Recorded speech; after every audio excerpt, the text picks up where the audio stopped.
hablar de relaciones internacionales. Y cuando yo hablo de relaciones internacionales, enseguida pensamos cuál es nuestra principal relación internacional, ¿no? Por lo menos nuestra hablando como argentinos. Y vamos a pensar que enseguida se nos viene a la cabeza, estoy segura del otro lado, se te viene a la cabeza Donald Trump, ¿no? Porque Javier Milei, sabemos, tiene una admiración profunda por Donald Trump, a pesar de que a veces no pareciera que le jugara tan a favor, o por lo menos tanto amiguismo a veces no ayuda tanto, ¿no? Como algunos quisiéramos. Pero hablando justamente de Estados Unidos y de Donald Trump, una de las noticias del día de hoy es que ya se está preparando el presidente de Estados Unidos para imponer aranceles recíprocos generalizados. Este es el concepto que obviamente yo no tengo ni idea de qué se trata, pero que vamos a hablar con alguien que justamente la tiene clara en este tema, y es Alejandro Laurnagaray, que está conectado con nosotros. Gracias por estar este 2 de abril. ¿Cómo estás, Alejandro? Hola, ¿cómo estás? Un gusto saludarte, a toda la audiencia. Un placer estar charlando con ustedes. Por supuesto, primero, imagino después vamos a hablar un poquito del tema. Las Malvinas fueron, son y serán argentinas, por supuesto. Y sí, claro, yo diría más que relaciones internacionales de Argentina, sumisiones internacionales, ¿no? Con respecto, por lo menos al gobierno de turno de la Argentina, que es como es una relación no correspondida o demasiado exagerada, ¿no? Que ya se torna más de relación de amistad en una sumisión a la que somete a todo el país, ¿no? Pero bueno, después si querés charlamos un poquito de eso. Sí, a ver, Estados Unidos está...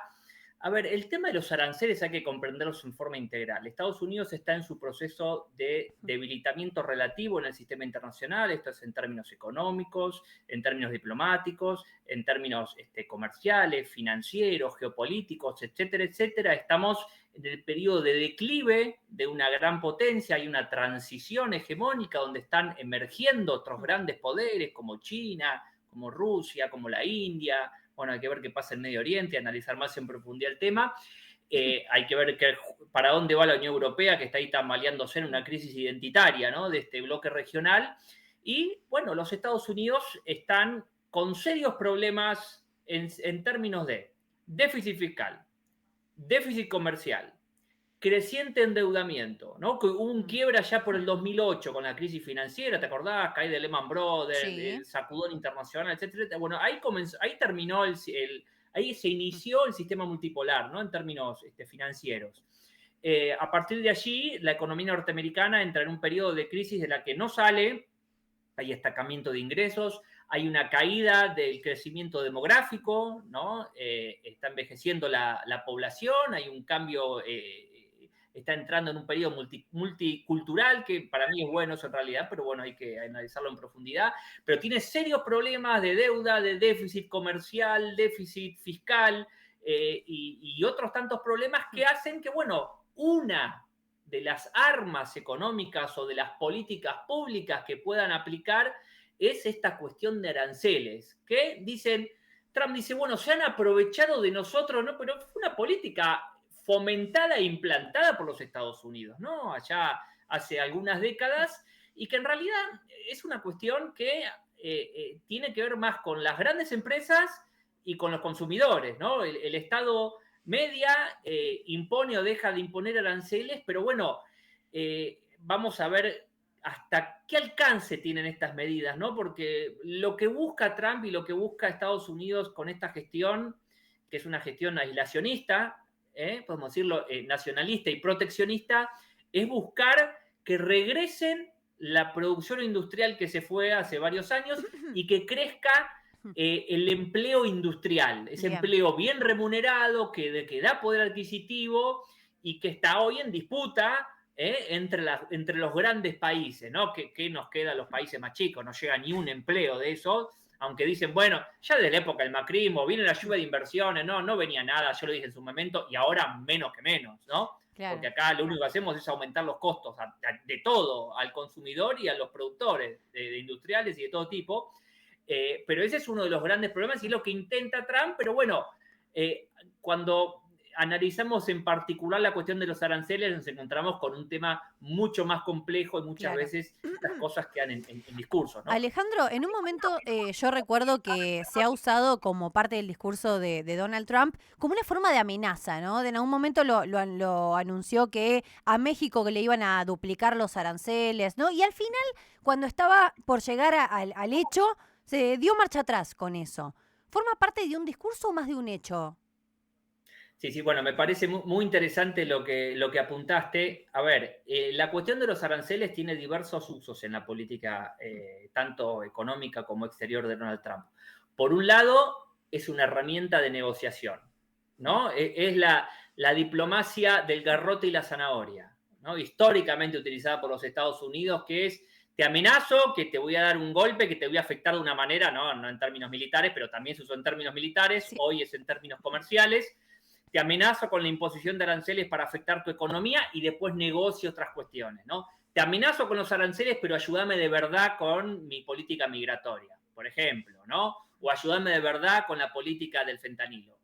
Que muchas veces también después quedan los discursos, porque la problemática migratoria y la problemática del narcotráfico, bueno, está muy atada y tiene mucho que ver también con la vida interna de los Estados Unidos, ¿no? Y la cultura norteamericana. No es una cosa que le pueda reclamar Estados Unidos a México. Te doy un número para que se entienda en detalle. Sí. 1 kilo de cocaína en la frontera, la que venden los productores, los cárteles, sale $10.000, ¿no? Lo venden. En Estados Unidos, o sea, dentro del país, llega a valer $40.000. O sea, ¿dónde está el principal negocio en Claro. narcotráfico? No está en México, no está en Colombia, está dentro de los Estados Unidos, ¿no? Entonces, y la cuestión de los aranceles, a ver, vamos a ser claros con esto para que se entienda, porque también es una herramienta de política interna de los Estados Unidos para atender al electorado. Vos tenés la mayoría de las empresas que producen en México y a las que Donald Trump dice voy a imponer aranceles, son empresas de origen norteamericana, no Claro. son mexicanos, ¿no? Entonces, hay una política histórica de deslocalización, de buscar mano de obra barata, que incluso el vicepresidente de Trump está criticando eso ahora.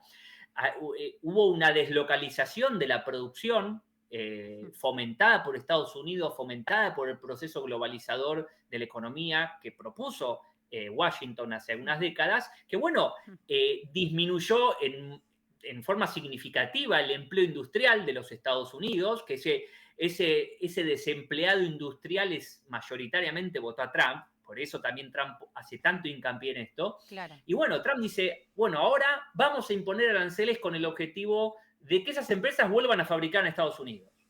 A ver, ¿va a ser efectivo?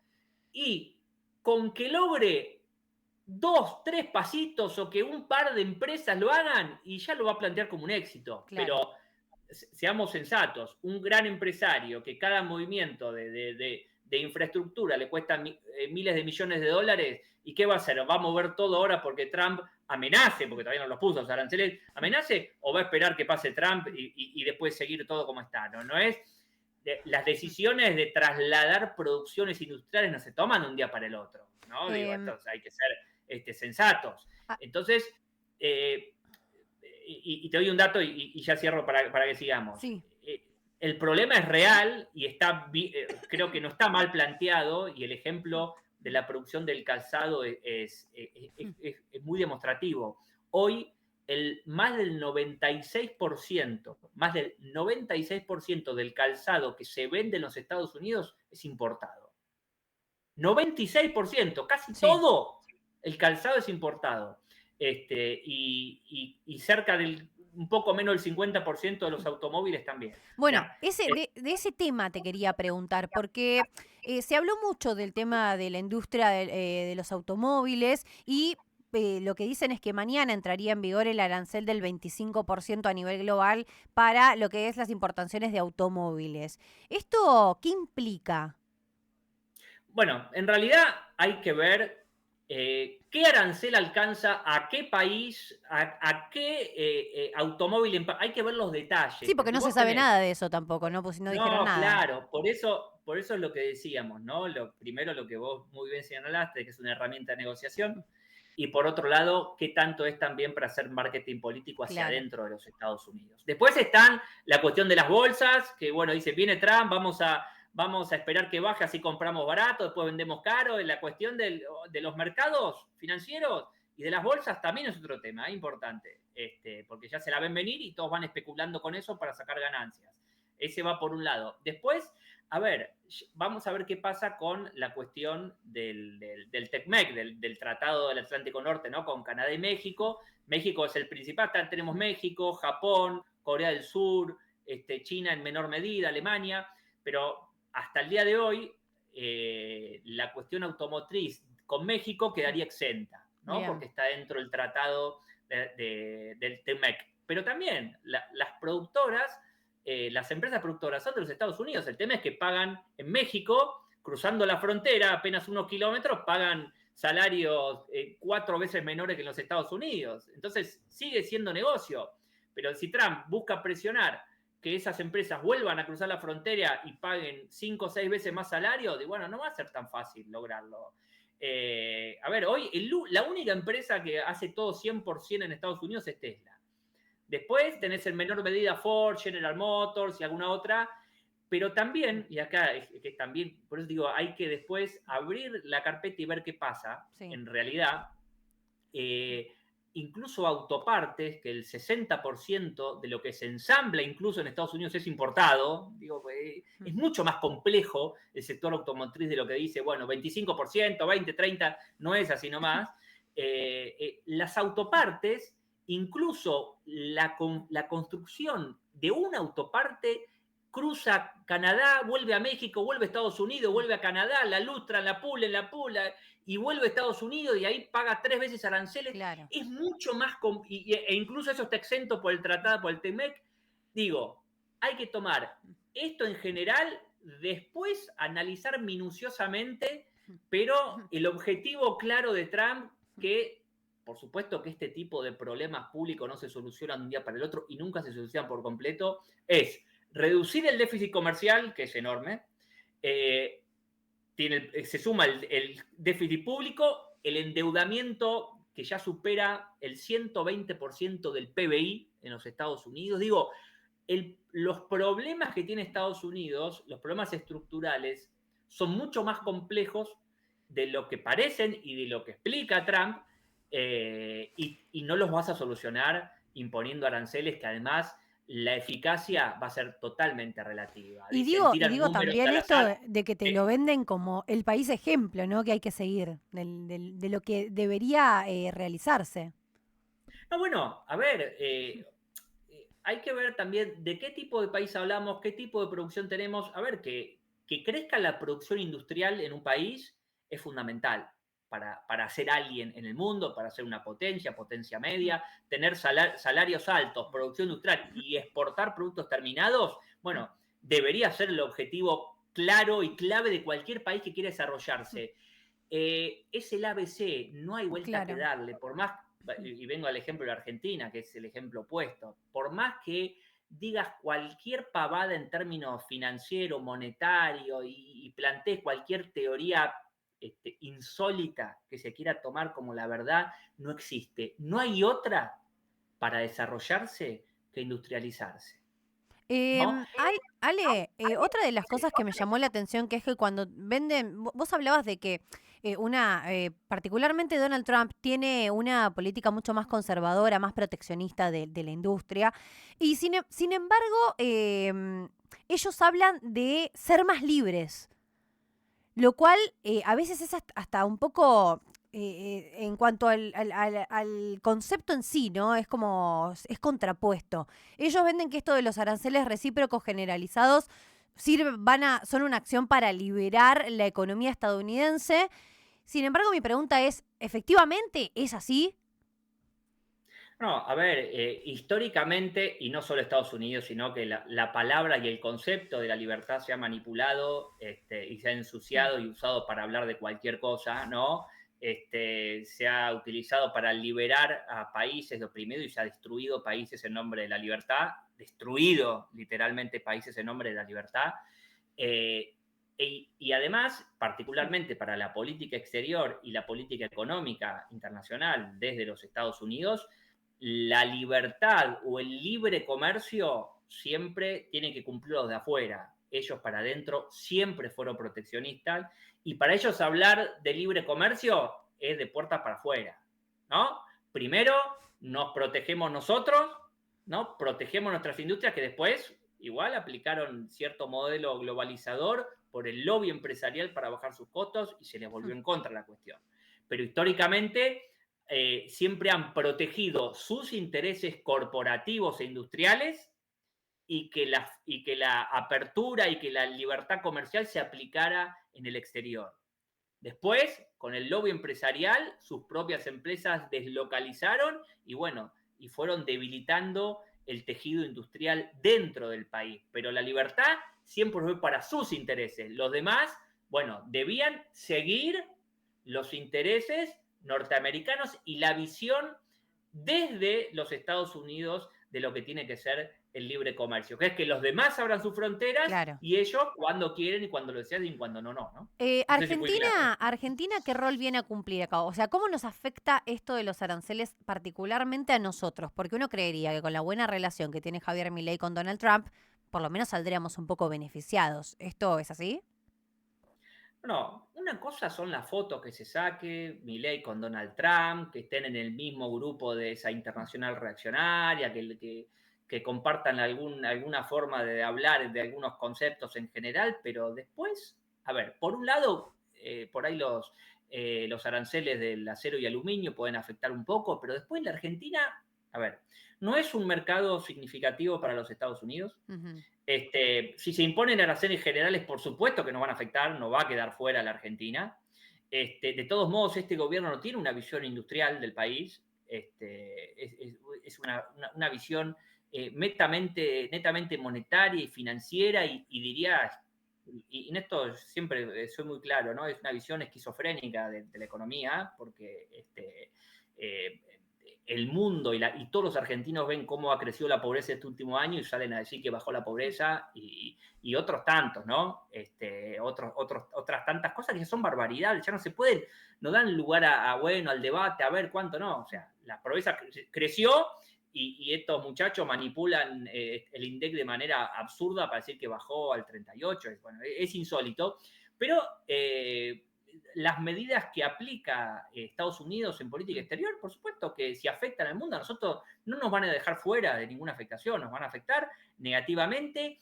Y cuando hablamos de la relación bilateral o la relación de Milei con Trump, a ver, hay una relación que no es equitativa en ninguna manera, ni en lo estatal ni en lo personal. Acá hay un seguidismo, un alineamiento automático desde la Argentina para todo lo que haga o deje de hacer Estados Unidos, un alineamiento de la Argentina con el interés de los Estados Unidos, sí, dejando a un lado el interés de la Argentina, que al gobierno nacional ni le interesa, ni siquiera lo llega a entender bien, y si lo entiende a veces con malicia lo deja a un lado o incluso va contra ese interés.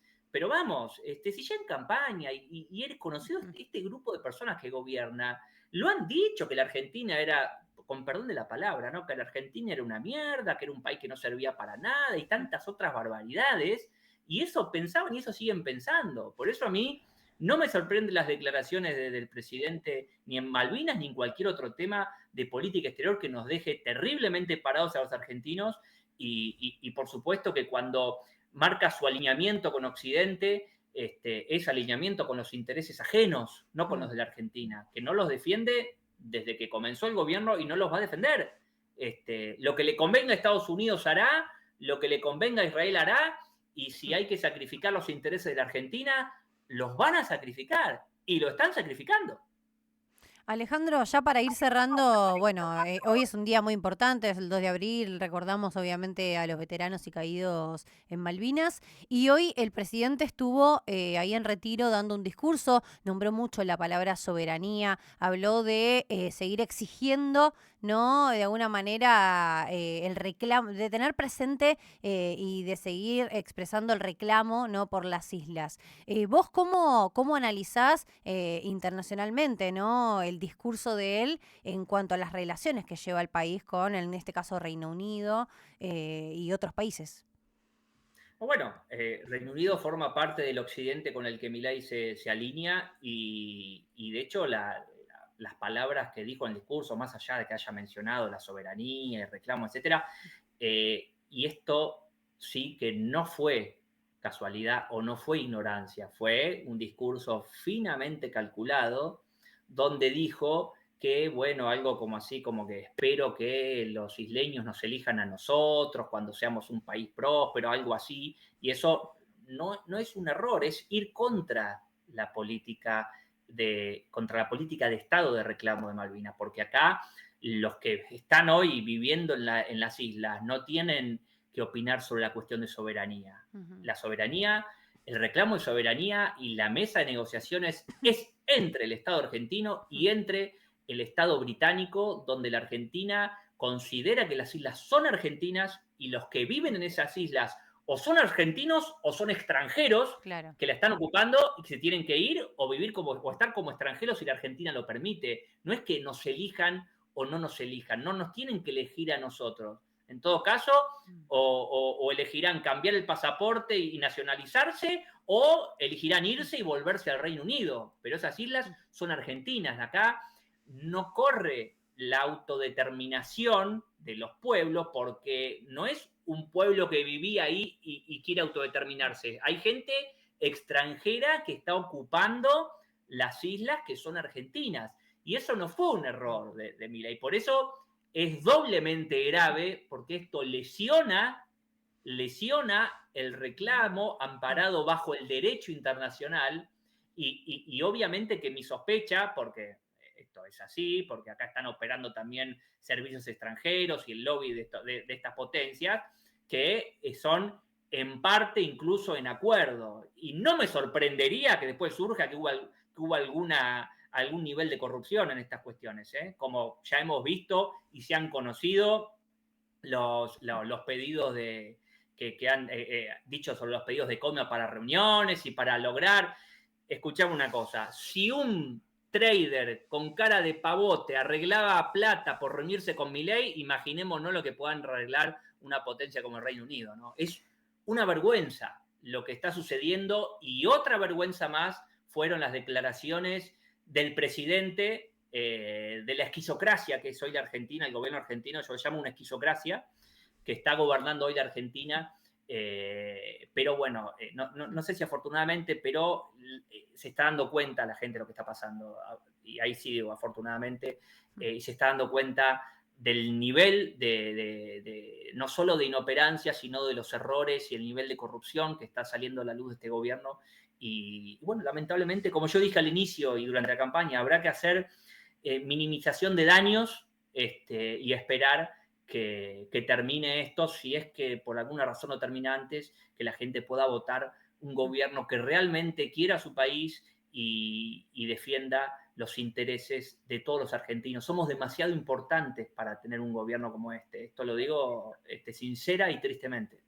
Alejandro, te agradezco mucho tu tiempo y bueno, nos encontramos la semana que viene o la otra, no sé, Dale, sí. cuando estés.